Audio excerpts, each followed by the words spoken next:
Bien-aimés dans le Seigneur, je vous salue dans le précieux nom de Jésus-Christ. Je suis l'apôtre Nono Martial, prédicateur et serviteur unité de Jésus-Christ. Je prêche et j'enseigne l'évangile éternel, l'évangile de Jésus-Christ, l'évangile du royaume. Frères et sœurs à travers le monde, ça fait pratiquement une année, si je ne me trompe, que je n'ai pas diffusé d'enseignement sur ma chaîne YouTube. Donc j'ai eu plusieurs sollicitations et interpellations des frères, des sœurs qui ne comprenaient pas le pourquoi la chaîne n'était pas alimentée. Je dirais simplement, comme je l'ai toujours dit, Dieu fait toutes choses en son temps. Il y a un temps pour prêcher via les réseaux sociaux, mais je pense que Dieu nous appelle encore à quelque chose de plus grand et de plus percutant, c'est d'aller sur le terrain. Donc mon absence sur les réseaux sociaux via ma chaîne YouTube, justement, s'explique du fait que Dieu m'avait appelé à la phase pratique, je dirais, de l'évangile. Voilà, parce que parfois il y a une distance avec le système, voilà, YouTube, WhatsApp et tout. Mais je pense que parfois il est nécessaire, et je le conseille d'ailleurs à beaucoup, de pouvoir aller sur le terrain. Donc Dieu m'a accordé la grâce de pouvoir rentrer dans la phase pratique de l'œuvre, aller sur le terrain, afin d'affronter les difficultés, les réalités. Ce n'était plus du virtuel, c'était du concret. Donc Dieu m'avait déjà accordé cette faveur il y a 6 ans, de pouvoir amener cette mouvance, voilà, ou du moins continuer cette mouvance au niveau du Cameroun. Donc c'est pour ça que je n'étais pas disponible, parce que Dieu m'avait vraiment appelé à pouvoir aller au Cameroun pour cette œuvre-là. Donc je suis vraiment dans cette démarche-là sur le Cameroun, afin que le peuple de Dieu soit éclairé et soit béni. Et je rends grâce à Dieu parce que nous avons des frères et des sœurs qui ont saisi cet évangile, qui ont compris déjà l'utilité et l'essentiel même de ce qu'est cet évangile, et qui s'y attachent et qui continuent la marche avec Dieu. Je rends grâce à Dieu parce que nous avons justement cette mouvance-là sur le Cameroun, et que l'Éternel encore nous accorde sa faveur afin de faire prospérer son œuvre au Cameroun. J'en profite pour saluer comme ça l'évangéliste Abdon Ounam et son épouse, la sœur Clarine, qui m'ont largement assisté durant l'organisation, la démarche sur le plan de la vulgarisation de l'évangile éternel au Cameroun. Donc leur soutien m'a énormément touché. Que Dieu te bénisse mon frère, Dieu te bénisse ma sœur, que Dieu bénisse tous ceux qui ont œuvré de près ou de loin pour cette œuvre-là, afin que la gloire de l'Éternel soit manifestée au Cameroun au jour d'aujourd'hui. Je salue également comme ça les frères de l'Algérie qui m'ont également adressé beaucoup de messages, les frères de la Côte d'Ivoire, les frères de la Suisse. Je salue comme ça en passant le bien-aimé Willy de Annecy et ma chère sœur Dorian. Que l'Éternel vous soutienne grandement dans l'œuvre que vous êtes en train d'accomplir. Bien-aimés, je ne pourrais pas citer tout le monde, mais je vous remercie grandement. Vous qui nous suivez également au Cameroun via l'émission Trompette de l'Évangile éternel sur Radio Bonne Nouvelle, cette émission qui aujourd'hui a son 5e mois. Que Dieu bénisse mon collaborateur, mon compagnon de service dans cette œuvre justement radiophonique, pour impacter le plus grand nombre. Le frère Raoul Patrick, que Dieu te bénisse, que Dieu bénisse ta famille, que Dieu bénisse ce canal de bénédiction également qui est Radio Bonne Nouvelle, la 99.fm. Donc vous, partout dans le monde aujourd'hui, vous pouvez vous connecter et suivre Trompette de l'Évangile éternel qui passe tous les vendredis soirs de 20h à 21h sur Radio Bonne Nouvelle au Cameroun. Donc nous avons aujourd'hui une mouvance terrible de l'évangile éternel au Cameroun. Et nous rendons grâce à Dieu parce que l'ennemi nous a fait croire à un moment que ce n'était pas possible. Mais à force de persévérer, l'Éternel triomphe toujours. Et nous pouvons contempler aujourd'hui l'impact de cet évangile au Cameroun aujourd'hui. Frères, je voudrais aujourd'hui partager avec vous, et j'espère que Dieu permettra que nous puissions rentrer dans les profondeurs de la doctrine. Je vais parler avec vous aujourd'hui du mystère de la doctrine. C'est quoi la doctrine? Nous avons aujourd'hui un réel problème dans le monde de l'évangile éternel. Je fais la différence entre l'évangile éternel et le monde de l'évangile éternel. Bien aimé, il n'y a rien de nouveau sous le soleil. Si nous avons des faux prophètes dans des mouvances que nous qualifions de groupes de prière, sachons également que Satan rôde partout. Donc, dans la mouvance, dans le monde également de l'évangile éternel, nous avons également des faux bien-aimés. Rien de nouveau sous le soleil. Donc, tout le monde croit être sauvé. C'est bien. Mais la croyance, bien-aimé, ta croyance ne t'amènera pas au paradis. Ce n'est pas ta croyance qui va te sauver. C'est la foi en Jésus-Christ qui te sauve. La croyance qui te sauve, c'est la croyance en Jésus-Christ qui est la foi. Car nous avons deux croyances, bien-aimés. Nous avons la croyance qui vient de la parole de Jésus-Christ, qui est la foi. Car l'Écriture déclare que la foi vient de ce que l'on entend, et ce que l'on entend vient de la parole de Jésus-Christ. Et ça ne suffit pas. Il faut qu'il y ait un envoyé. Donc, il faudrait qu'il y ait un envoyé pour te transmettre la foi qui vient de la parole de Jésus-Christ, ou encore pour te transmettre Jésus-Christ. Car il faut qu'il y ait un envoyé pour te transmettre, te donner Jésus-Christ. Mon frère, ma soeur, c'est très important. Il faudrait que tu me saisisses dès le départ. Parce que si ici la compréhension t'échappe, ou si je t'échappe, tu ne pourras pas comprendre. Je suis en train de parler du fondement. Car nous avons aujourd'hui un réel besoin. J'ai compris qu'il y a ce problème. Même plusieurs, entre guillemets, hommes de Dieu dans le monde de l'évangile éternel ont du mal à comprendre c'est quoi la doctrine. C'est quoi réellement la doctrine? Il ne suffit pas de dire la doctrine c'est l'enseignement. Amen, nous savons que la doctrine c'est l'enseignement. Mais bien aimé, la prophétie aussi c'est l'enseignement. La révélation aussi c'est l'enseignement. La connaissance aussi c'est l'enseignement. Alors quelle est donc la différence entre la doctrine, bien aimé, qui est aussi un enseignement, et ces différents enseignements? C'est ça le problème. C'est ce que nous voulons aujourd'hui, que je veux aujourd'hui vous apporter comme connaissance, comme profondeur. Car le salut, mon bien-aimé, le salut réside dans la doctrine. Je vais démontrer cela par la grâce de Dieu avec des Écritures. Ici, nous n'attaquons personne par la grâce de Dieu. Mon frère, ma soeur, ne te sens pas heurté. S'il y a des propos, il y a des choses qui te touchent, ce n'est pas moi, mon frère, ma soeur, c'est la parole de Dieu. Car Paul dit que nous n'avons pas à lutter contre la chair et le sang, mais contre les esprits. Et tu connais la suite du verset. Donc le but ici pour moi n'est pas de te heurter, mais de te ramener à la vérité, mon frère, ma soeur. Qui que tu sois, quel que soit ton statut, que tu sois pasteur, docteur, archibishop, je ne sais pas, apôtre, bien-aimé, c'est la parole qui ramène. Regardez, aujourd'hui quand nous parlons de doctrine, dans le monde aussi de l'évangile éternel, parce que nous devons en parler également. Car il ne suffit pas de parler que des groupes de prière, nous devons en parler également. Comme j'ai dit, il y a une différence entre le monde de l'évangile éternel et l'évangile éternel. L'évangile éternel ne change point. L'évangile éternel, c'est un évangile de vérité, de paix, c'est établi, bien aimé. Et personne ne peut changer cela. Mais dans le monde de l'évangile éternel, nous avons divers esprits.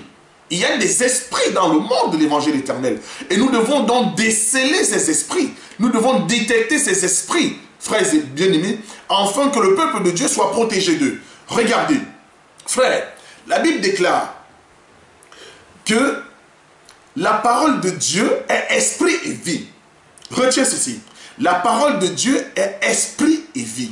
J'ai expliqué tout à l'heure, pour que tu aies la foi et non la croyance, parce que la croyance, c'est une conviction. Tu peux avoir la conviction de tout, bien aimé. Mais ce n'est pas cette conviction qui va te sauver. Tu peux croire ce que tu veux, mais ce n'est pas ça qui va te sauver. Tu peux même croire que tu seras sauvé. Même si tu poses la question aujourd'hui à n'importe qui prétend prier Dieu, cette personne te dira, je serai sauvé, parce qu'elle a sa croyance. Mais cette croyance n'est pas la foi, frère.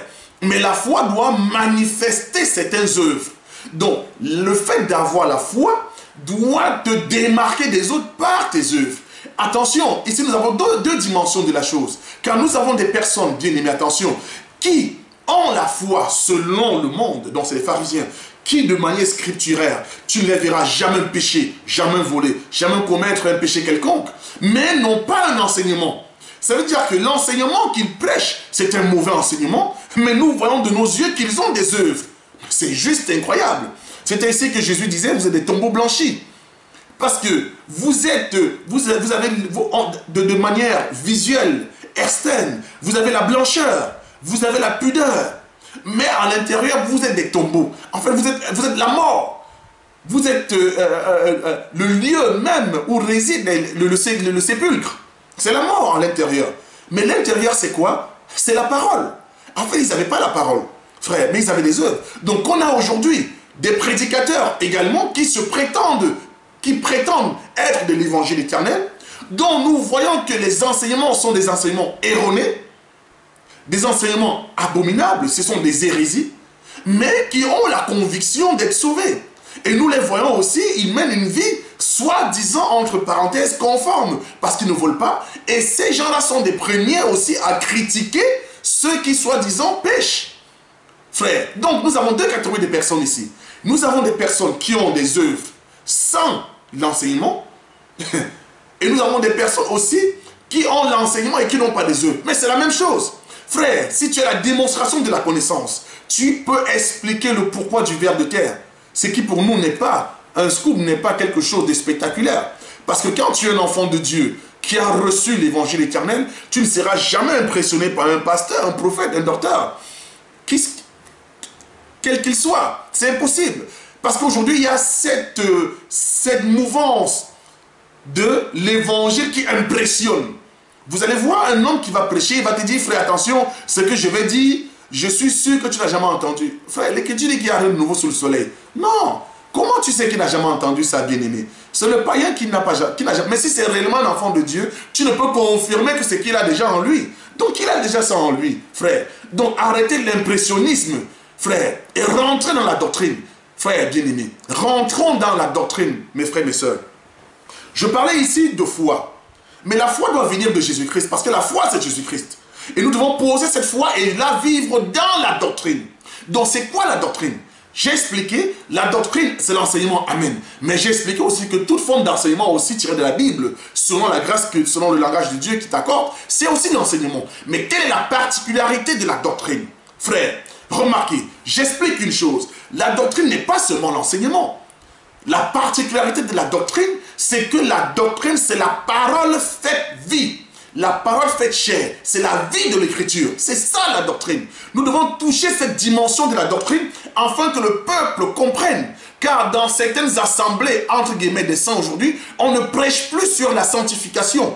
Car le livre d'Apocalypse 14, à partir du verset 6, quand on reçoit l'évangile, Babylone doit tomber de nos vies. Au verset 8, plus précisément. Babylone doit tomber. Babylone, c'est quoi? C'est le monde. Babylone, c'est le monde. Remarquez, nous allons poser des choses maintenant. Ésaïe 66. Suis-moi bien, mon frère et ma soeur. À partir du premier verset, l'Écriture déclare, Dieu déclare, le ciel est mon trône et la terre est mon marchepied.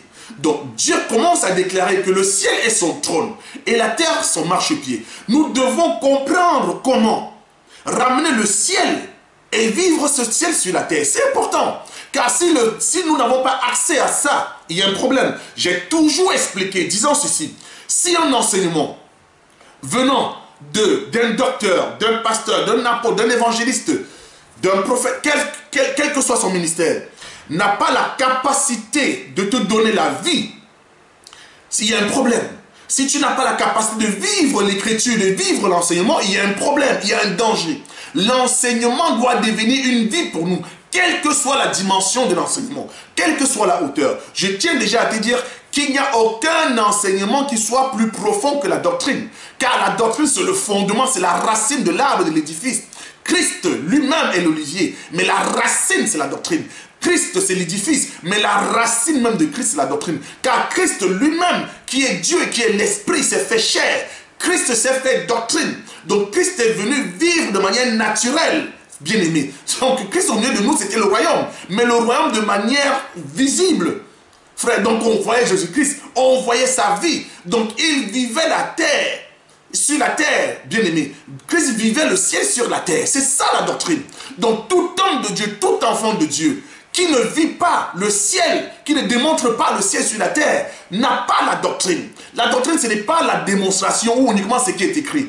Amen. Nous ne pouvons pas rejeter l'écriture. L'écriture déclare, dans 1 Corinthiens 4, verset 6, nous devons parler au-delà de ce qui est écrit. Nous devons en faire de ça une charge. Nous devons nous imposer cela, frère. Et le livre également de Actes 17, verset 11, dit que le peuple de Bérée consultait les Écritures pour voir si ce qu'on leur enseignait était écrit. Nous disons Amen. Mais l'Écriture, là, doit quitter le papier, qui est la Bible, et revenir en toi. C'est ça la doctrine. Et plusieurs aujourd'hui ne l'enseignent pas. Pourquoi? Parce qu'aujourd'hui, ils sont versés dans la démonstration de la connaissance, mais ils ne prêchent pas la doctrine. Parce qu'en prêchant la doctrine, ils doivent prêcher leur vie. Car Paul disait, soyez mes imitateurs, comme je le suis moi-même de Christ. Donc Paul prêchait aussi par sa vie. Alors combien de prédicateurs aujourd'hui, quelle que soit la mouvance religieuse à laquelle il appartient, et principalement dans le monde de l'évangile éternel, peut dire je prêche par ma vie. C'est ça le problème. Bien-aimés, nous devons parler de ces choses-là. Nous devons toucher ces choses. Car la Bible déclare que rechercher la paix avec tous, dans le livre de Hébreux 13, et la sanctification, sans laquelle nul ne verra Dieu. Donc la Bible dit rechercher la paix et la sanctification. Donc Dieu assimile la paix à la sanctification. Ça veut dire vivre en paix sans laquelle personne ne verra Dieu. Donc notre vie conditionne, bien-aimés, si nous verrons Dieu ou pas. Frère, ce n'est pas la connaissance. Car tu peux avoir la connaissance et ne pas être sauvé. Tu peux avoir la connaissance et ne pas être un ministre. Car le ministre, ce n'est pas la connaissance. Le ministre, c'est la capacité de la transmission. C'est de prendre le ciel et ramener sur la terre. Enfin, ça devient une vie pour les frères. Je vais démontrer cela. Regardez. L'Écriture déclare dans Ésaïe 66, « Le ciel est mon trône, la terre mon marchepied. » Frère, sans rentrer dans tous les détails, je tiens à t'expliquer ici que le marchepied, parce que plusieurs se posent la question, que veut dire cette écriture? Le ciel est mon trône, la terre mon marchepied. Déjà, pour t'expliquer clairement d'abord le marchepied, hein, je fais une parenthèse, la terre là, le marchepied, ce sont des peuples.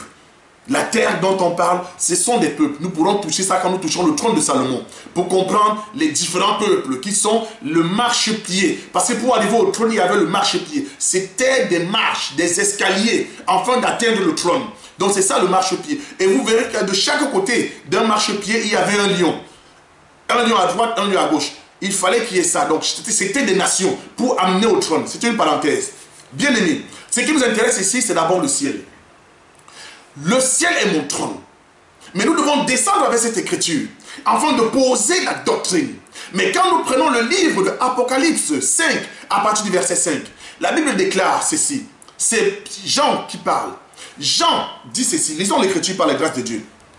Nous allons prendre Apocalypse 5, à partir du verset 5 déjà. Je vais lire pour la meilleure compréhension, afin que ce que je dise soit soutenu par les Écritures, et que ce ne soit point le fruit de ma pensée. Bien-aimé, regardez, Apocalypse 5, à partir du verset 5. Je lis au nom de Jésus. La Bible dit, prenons à partir du verset 4. Jean dit, et je pleurais beaucoup, parce que personne ne fut trouvé digne d'ouvrir le livre de vie et de le regarder. L'un des vieillards me dit, ne pleure point. Voici le lion de la tribu de Juda, le rejeton de David a vaincu pour ouvrir le livre et ses 7 sceaux. Et je vis au milieu du trône et des 4 êtres vivants, et au milieu des vieillards, un agneau qui était comme immolé. Il avait 7 cornes et 7 yeux qui sont les 7 esprits de Dieu envoyés par toute la terre. Remarque une chose. Ésaïe nous dit que le ciel est le trône. Mais quand nous regardons dans l'Apocalypse, Jean pleurait. Jean pleure et il entend une voix.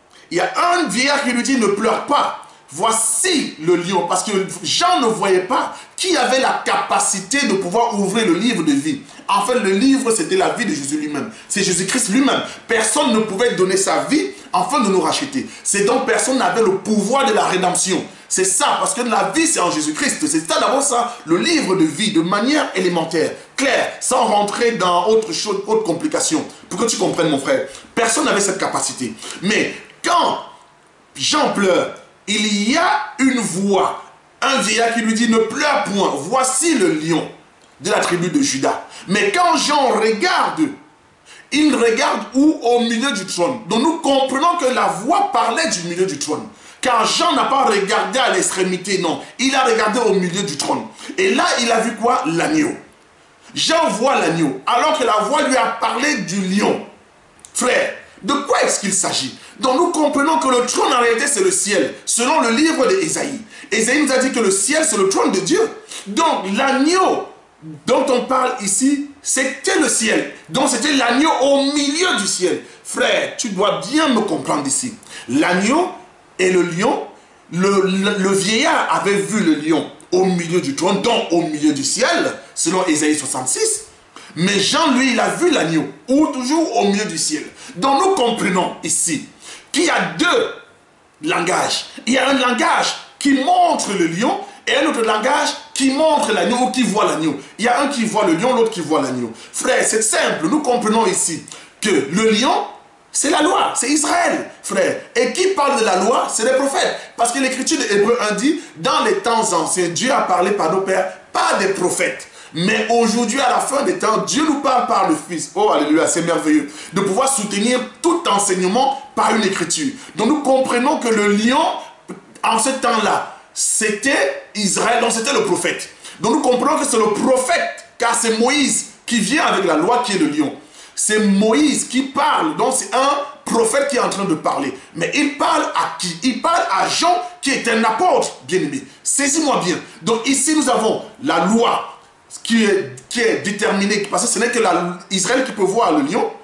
Et nous voyons l'agneau parce que nous avons été rachetés par l'agneau. Donc c'est l'église. Nous avons un côté l'église et l'autre côté Israël. Donc dans le ciel, il y a la loi et la grâce. Saisis-moi bien. Donc il y a les apôtres, il y a des prophètes. Ou les prophètes et les apôtres. Frère, dans le ciel. Donc, ça veut dire quoi? Ça veut dire que quand nous prenons le livre de Apocalypse 14, qui dit que je vis au milieu du ciel, donc au milieu du trône, un autre, donc le milieu du ciel, donc l'ange là était au milieu. Car qui était au milieu? C'était un agneau.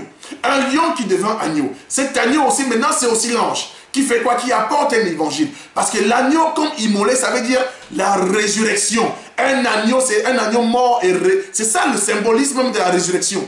Immolé, ça veut dire ressuscité. Un agneau qui était sacrifié. Donc c'était le symbole de la résurrection. Avec quoi? Les 7 cornes. Dans les 7 cornes aujourd'hui, nous pouvons aussi l'expliquer. Nous y viendrons si Dieu nous fait grâce. Ce n'est pas notre sujet. Frère, remarque ici. Donc, nous comprenons ici que l'évangile éternel doit venir d'un ange qui lui-même vient du milieu du trône. Alors que dans le milieu du trône, il y a le lion et il y a l'agneau. Frère. Donc, il vient du milieu du ciel. C'est quoi le lion et l'agneau? Pour mieux comprendre, nous devons prendre le livre d'Éphésiens 2 à partir du verset 20, qui dit, vous avez été édifiés sur le fondement des prophètes et des apôtres. Alléluia. Donc, en gros, cet évangile qui est Jésus-Christ doit nous être donné par le ministère. Mais ce ministère-là ne peut être transmis que par la révélation des prophètes et des apôtres. Car c'est le prophète et l'apôtre qui doivent te donner la révélation du ciel, du trône. Et l'évangile, c'est l'enseignement, c'est la révélation du ciel. Car le ciel, c'est Jésus-Christ. J'espère que jusqu'à présent, je suis clair. L'évangile, c'est l'explication et la révélation du ciel. Donc, nous avions devant le trône le prophète qui voit le lion et l'apôtre qui voit la grâce. Donc, c'est la révélation du lion et de l'agneau qui nous donne maintenant, aujourd'hui, le salut. C'est pour ça que Paul dit, nous avons été édifiés sur le fondement des prophètes et des apôtres, selon la vision de Jean qui confirme cela.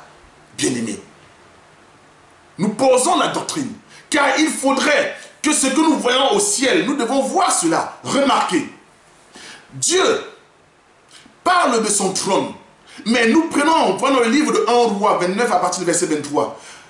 L'Écriture déclare que Salomon s'est assis sur le trône de Dieu. Oh, c'est merveilleux.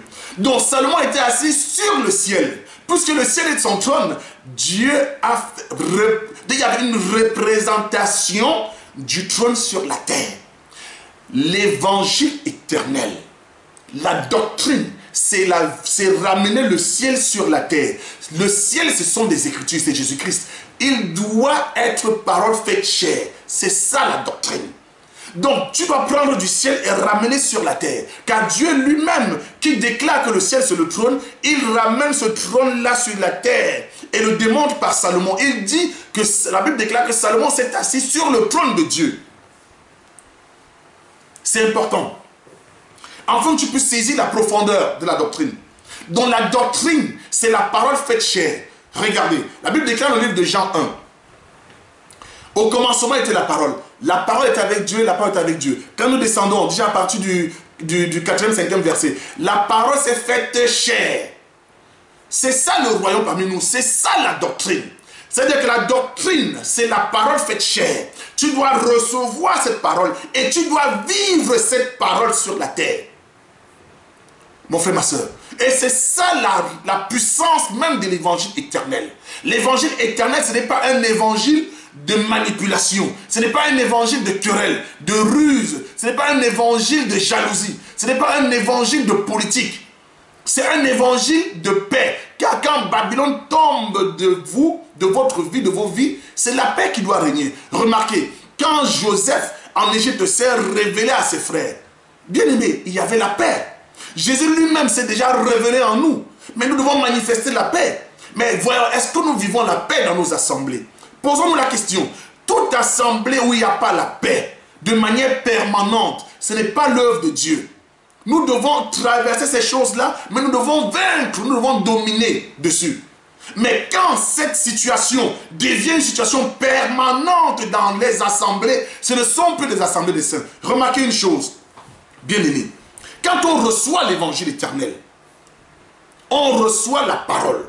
Cette parole nous transforme et nous devons manifester la vie de Christ. Regardons comment était la vie de Christ sur la terre. Car dans ces assemblées aujourd'hui, on ne prêche plus la sanctification. C'est devenu un évangile de défi. C'est devenu un évangile de manipulation. Quand un frère prêche, forcément il prêche à un autre. Oh Seigneur Jésus-Christ. Vous allez voir qu'il est en train d'attaquer un autre.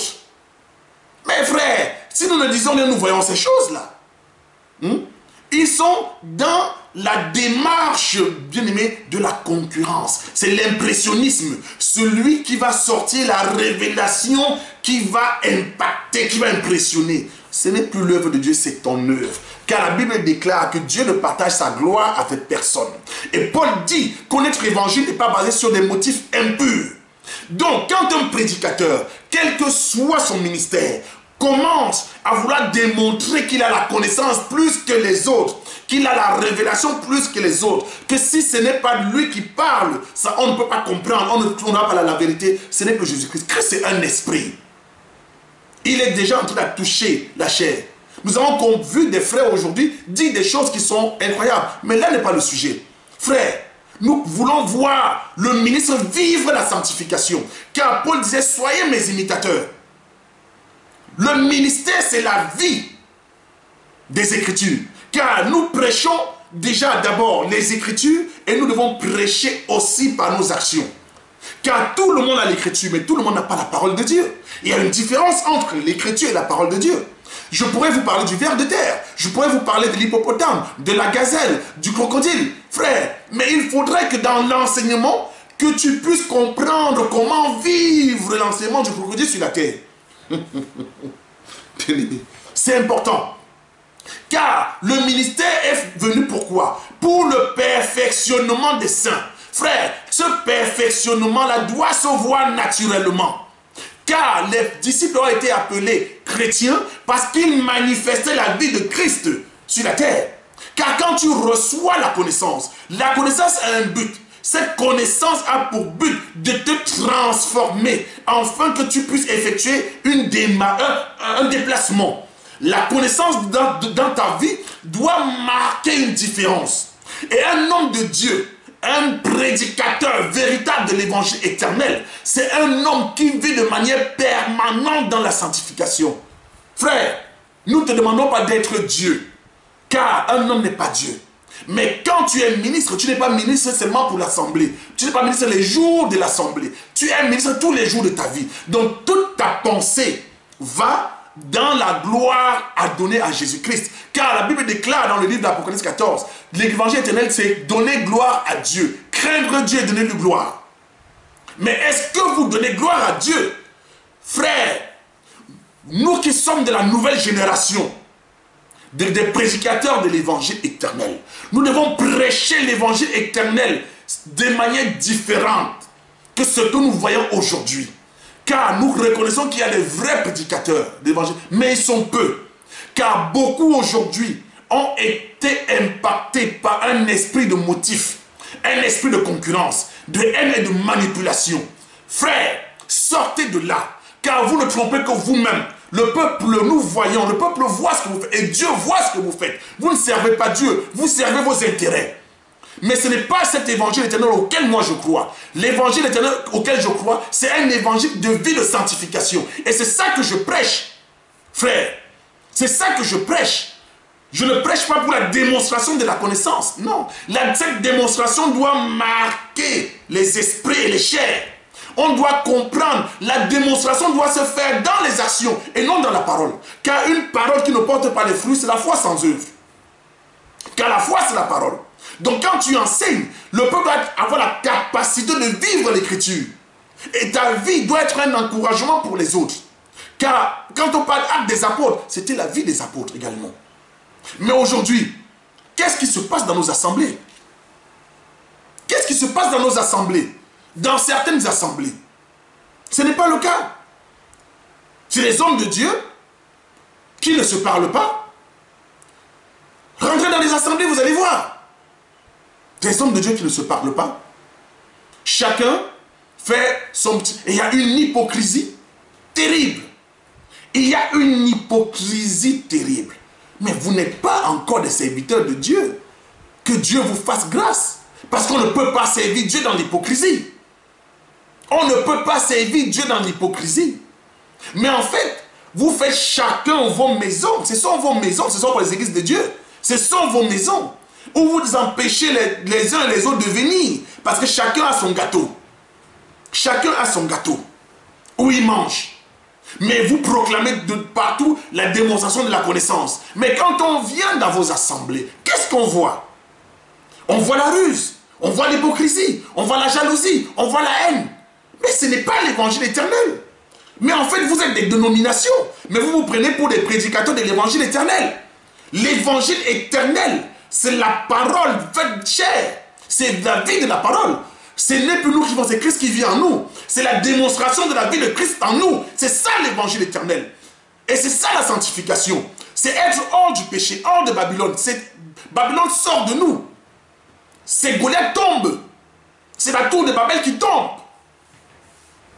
Mes frères bien-aimés, c'est à un tel niveau où vous allez voir, certains prédicateurs aussi commencent même à régner certaines paroles de la Bible. C'est même parce qu'il faut faire la démarcation avec les groupes de prière.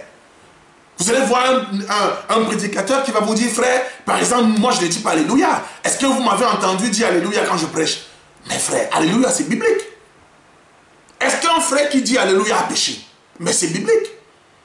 Mais vous êtes tellement dans l'esprit d'impressionner les gens. Mais vous n'êtes pas dans l'esprit du service. Vous êtes vous-même en train de vous servir.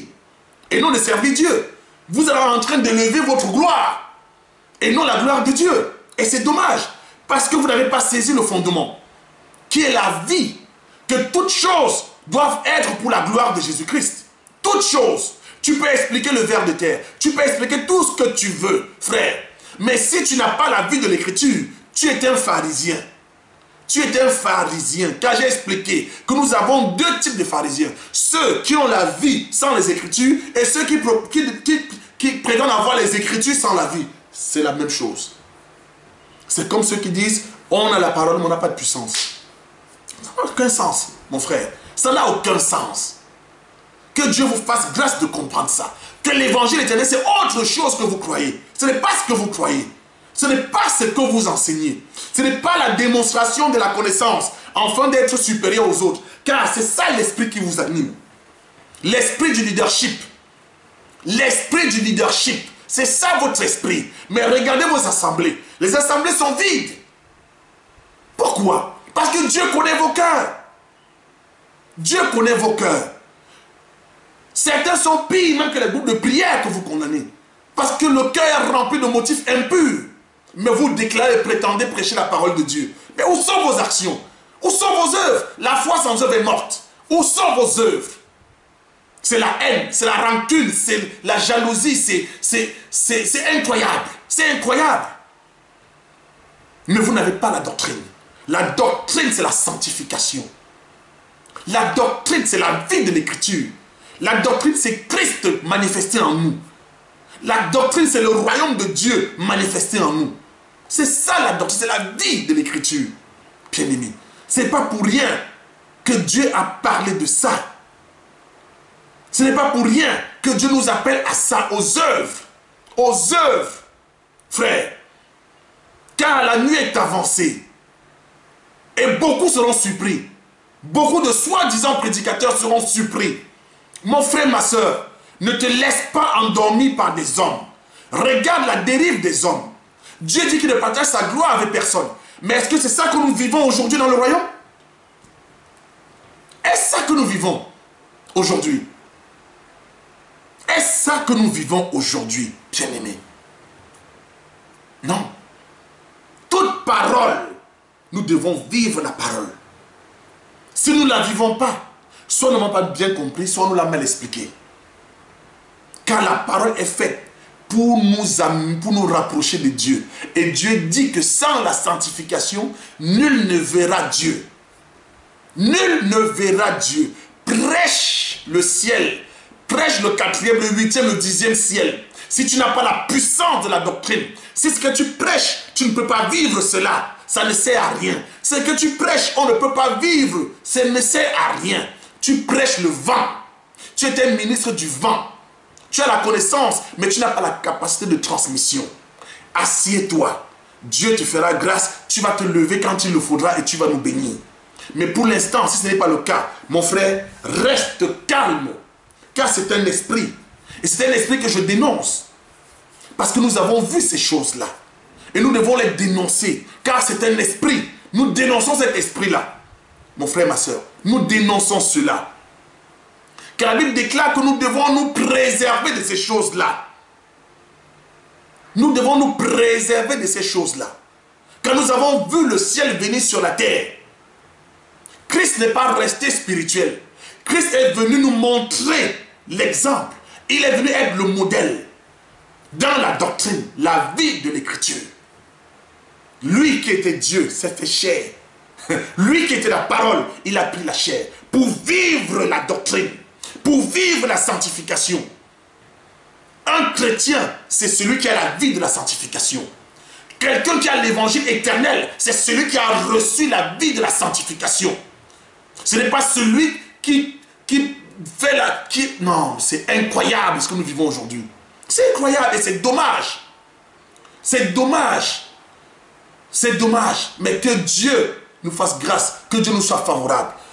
Nous avons des nouvelles idoles aujourd'hui. J'ai dit, il y a toujours des idoles. Il y a deux types d'idoles. Vous avez des idoles visibles et des idoles invisibles, mes frères et mes sœurs.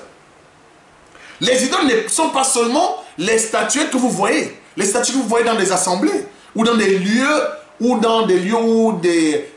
des personnes viennent prier et élever leur Dieu. Il y a aussi des idoles invisibles. Et il y a aussi des idoles de la nouvelle génération. Ce que j'appelle, bien aimé, les idoles, frères et sœurs, aujourd'hui, ce sont des idoles de notre siècle. Car Satan s'adapte. Dieu dit à Moïse que quand tu as entendu ma voix, quand Dieu t'a parlé du milieu du buisson ardent, tu n'as vu aucune figure. Nous disons Amen. Mais aujourd'hui, les hommes vont vous expliquer que les figures dont il s'agissait, c'était les statues. Non, Dieu a parlé de représentation. Lisons l'Écriture, par la grâce de Dieu. Frère, nous devons toucher ces profondeurs afin que le peuple de Dieu soit sauvé. Deutéronome 4 à partir du verset 14. Je lis au nom de Jésus. En ce temps-là, l'Éternel me commanda de vous enseigner des lois et des ordonnances, afin que vous les mettiez en pratique dans le pays dont vous allez prendre possession. Puisque vous n'avez vu aucune figure le jour où l'Éternel vous parla du milieu du feu à Horeb, veillez attentivement sur vos âmes, de peur que vous ne vous corrompiez et que vous ne vous fassiez une image taillée, une représentation de quelques idoles, la figure d'un homme ou d'une femme. Nous disons Amen. Romains 1, verset 21. Puisque ayant connu Dieu, ils ne l'ont point glorifié comme Dieu et ne lui ont point rendu grâce, mais ils se sont égarés dans leurs pensées et leur cœur sans intelligence a été plongé dans les ténèbres. Se vantant d'être sages, ils sont devenus fous et ils ont changé la gloire de Dieu incorruptible en image représentant des hommes corruptibles, des oiseaux, des quadrupèdes, des reptiles. C'est pourquoi Dieu les a livrés à l'impureté selon la convoitise de leur cœur, en sorte qu'ils déshonorent eux-mêmes leur propre corps. Frère, ici, l'ennemi, si tu n'as pas l'intelligence, tu vas croire qu'une idole, c'est uniquement une statue, une statuette, si tu veux, ou une forme de représentation physique d'une masse, avec du bois, du béton, de la terre. Frère, il y a de nouvelles idoles. Des idoles d'aujourd'hui. Quand vous rentrez dans une assemblée, vous voyez la photo d'un homme. Parce que Satan est rusé. Vous voyez la photo d'un homme dans une assemblée. Que fait la photo d'un homme dans une assemblée? Que fait la photo d'un homme dans une assemblée, mon frère, ma soeur? Vous avez aujourd'hui une mouvance qui est quand des hommes organisent des séminaires, des campagnes d'évangélisation, des rencontres, bien aimés, toute forme d'organisation pour la gloire de Dieu, séminaire. Vous voyez quand ils établissent des banderoles, des affiches, regardez la part de l'homme. Ceci est révélateur, c'est un esprit. Vous allez voir un pasteur en grand dans l'affiche. Mais Jésus-Christ, tu cherches le nom de Jésus-Christ. Mais il va spiritualiser. Non frère, mais bien aimé, c'est un esprit. Et c'est un esprit qui est rentré aussi dans le monde de l'évangile éternel. Moi je me pose la question, quelle est la nécessité? Mais la Bible déclare, tout est utile, tout n'est pas permis. Quelle est l'utilité de mettre ta photo sur une affiche qui a pour but d'élever la gloire de Dieu? Quel est le but? Quelle est l'utilité? Mes frères, quelle est l'utilité? Vous allez voir ces frères-là. Le mystère du 7e jour, le ver de terre, oh Seigneur Jésus, oh Yahweh, mais ça me fait rire. Mais vous cherchez Jésus, vous voyez Jésus en bas en tout petit. Mais lui, il est là, il prend la grande place. Mais il va vous dire, moi, c'est pas important, c'est les détails. Satan agit dans les détails. C'est un esprit. Vous êtes en train de toucher à la grâce de Dieu. Mais Jésus-Christ, tu n'es pas obligé de mettre ta photo. Mais pourquoi vous mettez vos photos sur des tracts? Pourquoi vous les mettez sur des banderoles? Mais c'est la gloire de l'homme. C'est pour votre gloire. Même si tu